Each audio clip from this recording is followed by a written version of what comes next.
All right, what's up, everybody? So it is 6:45. One, thing down. Two, I have a cell phone that is fully charged. Well, it's not fully charged, but it's charged. And it's also going live on Instagram. So what's up, my Instagram family and my YouTube family?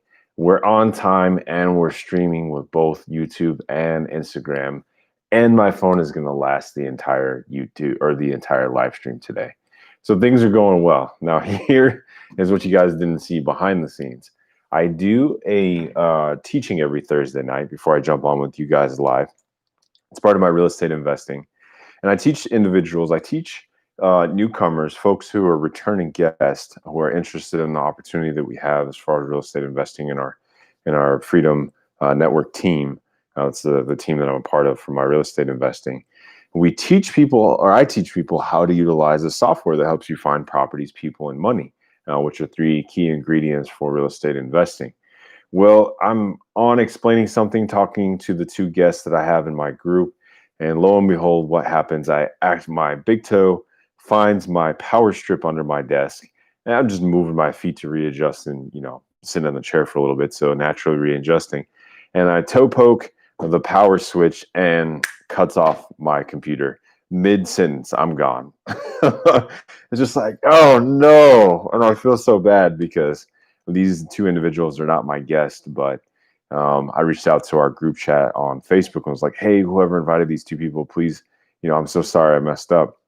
So that's what happened before I got to you guys here. So I guess I got all of my errors and omissions and everything else out of the way before our live stream tonight.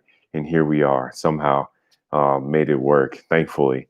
But excited to be here as always. I love the opportunity to connect and engage and provide a platform to bring people together. Networking is one of my strong suits. I love to network. My wife always wonders why I say I'm an introvert, and I am an introvert. I really am truly an introvert. She's like, but you connect with people. Excuse me, you connect with people so seamlessly, and it's you shared with me. It's your skill set. Well, I'm the introvert. Introvert on one side, extrovert on the other, and I happen to be the extremes of those two types. So on the introvert side, I'm what's called a phlegmatic, and then on the sorry, no, that would be on the the introvert side, I'm a phlegmatic. On the extrovert side, I'm not sanguine. So if you've met a sanguine, if you've met someone who you hear their voice before you hear or see their body or their person walk in. So someone who's the life of the party, always talking, always feeding off of everybody's energies, and their mood is directly correlated to their relating with other people. I'm the other extrovert, which is the choleric.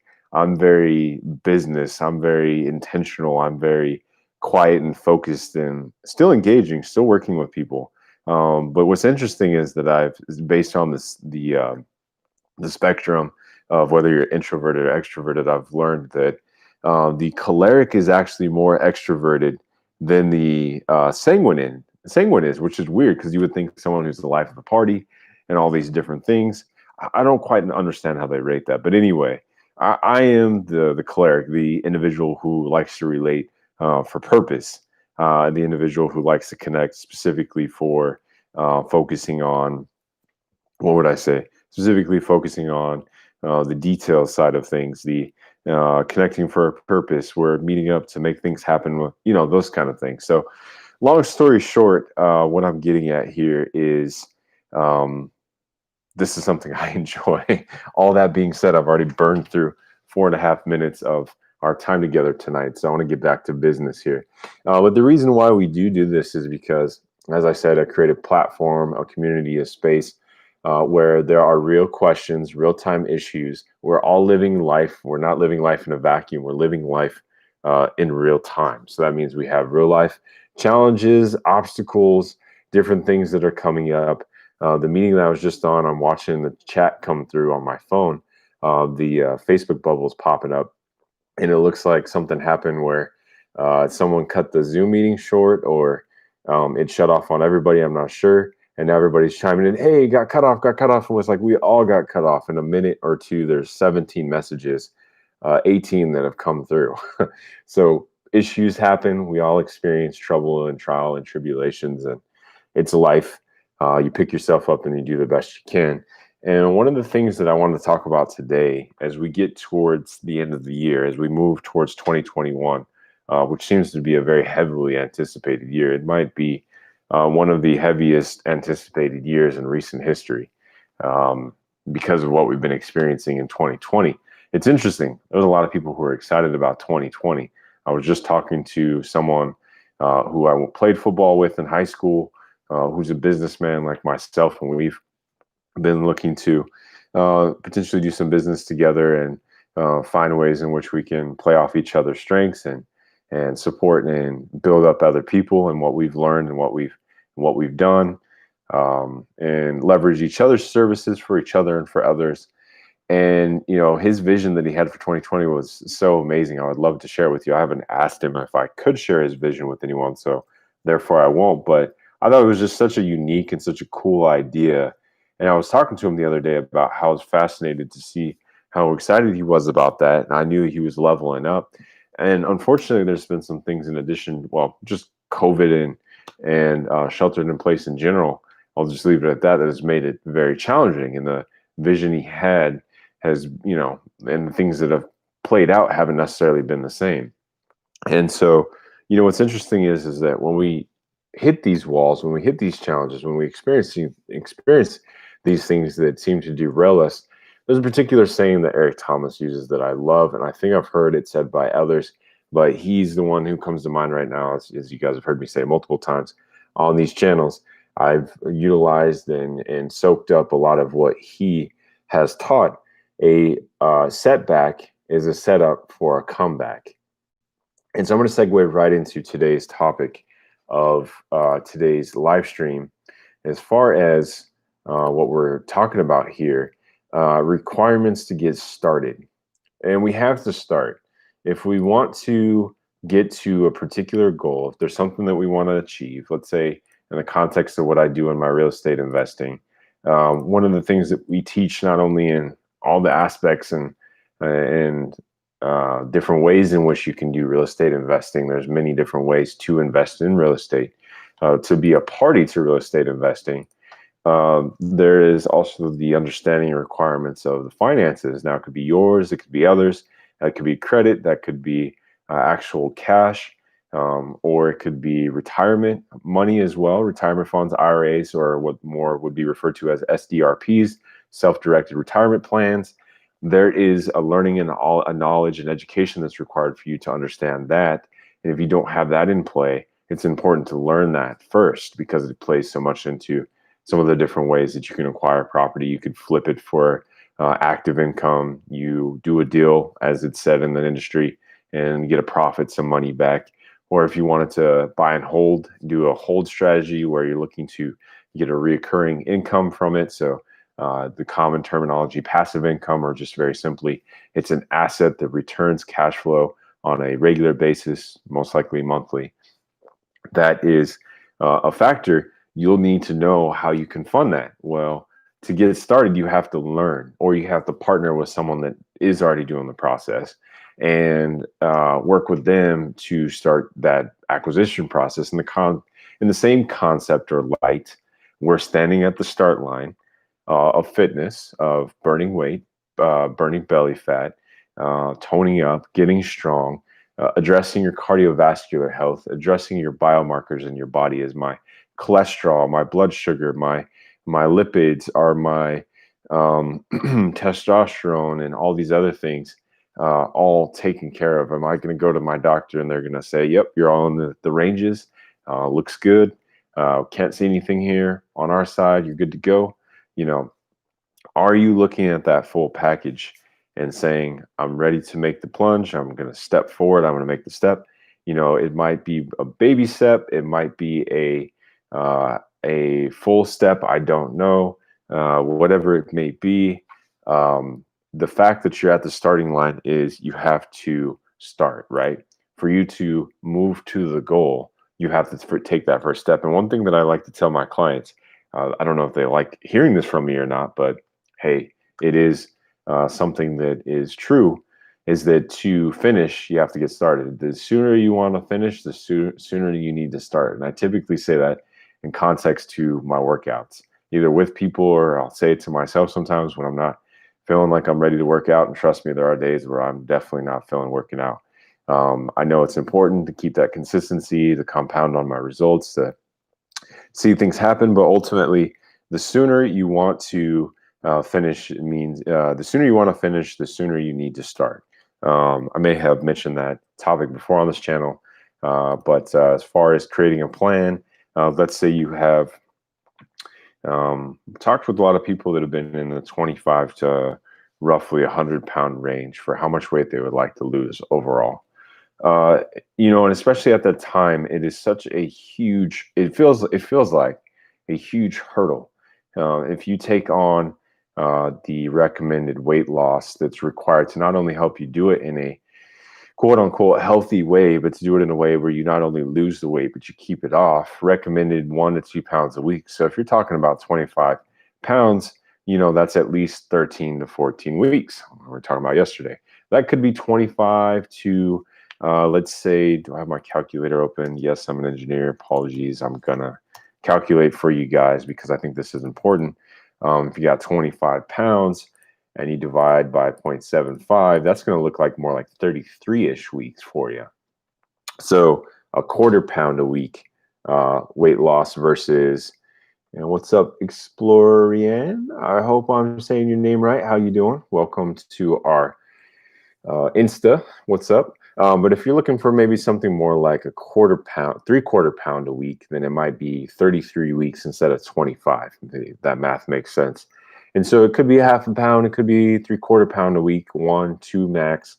But as you go through that process, 25 pounds would be done in a year. But if you're talking 50 plus, we're looking at least a year of work for you to gradually work your way to a point where you are, what would I say? You're working your way to a point where your body's naturally reducing in overall mass, and you're also able to establish those lifestyle habits that allow you to really lock in this goal body that you're working towards. Because a lot of times, people will take the fast way out. They'll starve themselves and exercise until the weight's gone, which doesn't work very well, and it doesn't last very long. It's not sustainable. I'm not saying this is cheating, so please don't take this the wrong way. But people will do a gastric bypass or a rubber band or one of the different surgery options that are available. And in theory and in practicality, you do lose weight. And I know a number of people that have successfully lost weight. However, I know a lot of people that either haven't lost the weight or they have, but they gained it back. So now they're limited in their ability to how much they can eat. And on top of that, uh, they've now gained all that weight back and potentially more. There are cases where people do the gastric bypass or the sleeve or the band or whatever it may be, and they will lose the weight, but then they gain it back plus more. So let's say they started at 300, they got down to 180, and then over time they get back up to like 320. Well, what happened was they didn't learn those necessary skill sets, lifestyle habits that would have helped them stay at their goal body. And unfortunately, if we don't spend the time to do that, it is not good. So it's good to actually take the time in your weight loss journey to methodically work on those practices. And over time, you will effectively be able to maintain the body that you desire. So I wanted to talk about starting today, specifically because with starting, it's hard to do so. There are requirements for starting. Very simply, deciding you're going to do so, being aware of what's stopping you from doing so. More importantly, I'd say that's number one. Being aware of what's stopping you from starting today, because really it's simply a decision, right? All we need to do is say, I'm going to commit to this, or I'm aware of where I'm at and I'm going to go ahead and start. But awareness is first, then the decision, and then commitment. Now, I would say the other two things that you need to have successful, if I put this in 5 steps, would be the plan, my fitness, my nutrition, my accountability. That's whatever's going to help me stay on plan. and then a team. You guys hear me talk about team all the time. There are 5 steps required for you to get started. Again, being aware of where you're at and what needs to be done based on what doc says, based on what you feel is your best goal body. It's not really related to weight. In fact, the number on the scale is a byproduct. So I tell everybody I talk to right now, all my new clients, as well as my reoccurring clients, I'm not so much concerned about the number on the scale as I am concerned about how your body looks, how you feel your body looks, how you feel your body feels, and how your body performs.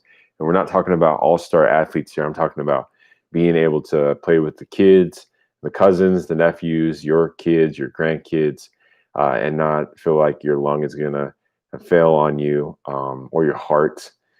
Being able to get around. We're not getting around as much right now unless you have cultivated a plan where you can get around and not have to worry about contracting the virus. I've heard those people are out there. Okay, I get it. Those are the 3 parameters: making sure the biomarkers are good when you do your blood test, those things, those practical things that can help prevent diseases. Now, if you get some rare disease, well, a lot of us, I don't think any of us can control a rare or some kind of deformity or situation. I mean, you could get in a car accident for crying out loud, or for unfortunate circumstances. Could be that you could get in a car accident, lose a limb, get a disability as a result of that, drastically change your life. There are things that are potentially out there that could be way out of our control and impact things. But ultimately, what I'm getting at, all things considered, in the realm of things you can control, those are things you can control. You can control whether you go see your doctor or not. You can control whether you prioritize your health or not, and you can control this process. Okay, again, you being aware of self, deciding to make a move and move forward, committing to that process, creating a plan. You can work with us. We can help you build a plan. We can keep you accountable to it, be that support team, or you can find it online. There are more plans, it seems like, than there are people in the population of the United States at this point. If you just look up fitness plan or nutrition plan on Google, I dare not even look at this point, but out of curiosity, I will go ahead and do so. Nutrition plan. How many results show up? We have on Google right now, there are, come on, Google, what the heck? You're going to show me up right now? It won't even show me how many search results here. Settings, search settings, tools. Why won't you show me how many search results are here? There's a bajillion. I know that much. Oh, there you go. 739 million results that pop up in a half a second. So if you need to find a nutrition plan, you have 739 million results associated with nutrition plan. If you want to look up a fitness plan, let's see what that looks like. I have to click the very end for it to give me that stat. I don't know why it's doing that. There's 9.74 billion fitness plan researches out there on the internet. That's a lot. 9.74 billion. It pops up in a half second. Half a second. So you don't need us to get you a fitness and nutrition plan, but it is required. If you're not on plan, and I don't mean a diet, because they do die. What are the first 3 letters of diet? Die. Okay. A plan that you're going to stay on regularly, vacation, weddings, those kinds of things, fine to take a break. Challenging seasons in life, fine to take a break. But the plan is supposed to bring you to a point where you're building lifestyle habits that are going to bring you to a space and place where, what's up, Garcha girl, what's up, Roads to Fitness, how you guys doing? Good to see you both on here. What was I going to say? That's my Instagram page. Your plan is going to help you move forward, but more importantly, at the end of the day, you got to stay accountable. You got to have a team, because we're built for a relationship, and there's nothing like relationship. There's nothing like it and getting us to where we're going. So I'm over in time. I don't see any comments. I see a few folks that have jumped in on Instagram. Looked like they were passing through, so they were high and by, which is cool. Good to see folks online. And unless my Instagram is telling me something that's not true, but maybe they are still there. But ultimately, the requirements for getting started are, again, awareness, decision, commitment, plan, accountability, team. And those 5 steps will definitely help you get going, and you'll start to see results. It's just a matter of time. If you have the right plan and you stay committed to that plan, you will see results. All right, guys, I hope you have a lovely Thursday evening. I'm waiting for my wife to get back from her call, and we're going to spend some time hanging out and relaxing for our Thursday night. I hope you guys have a great Thursday night as well, and we'll see you tomorrow. Take care. Later.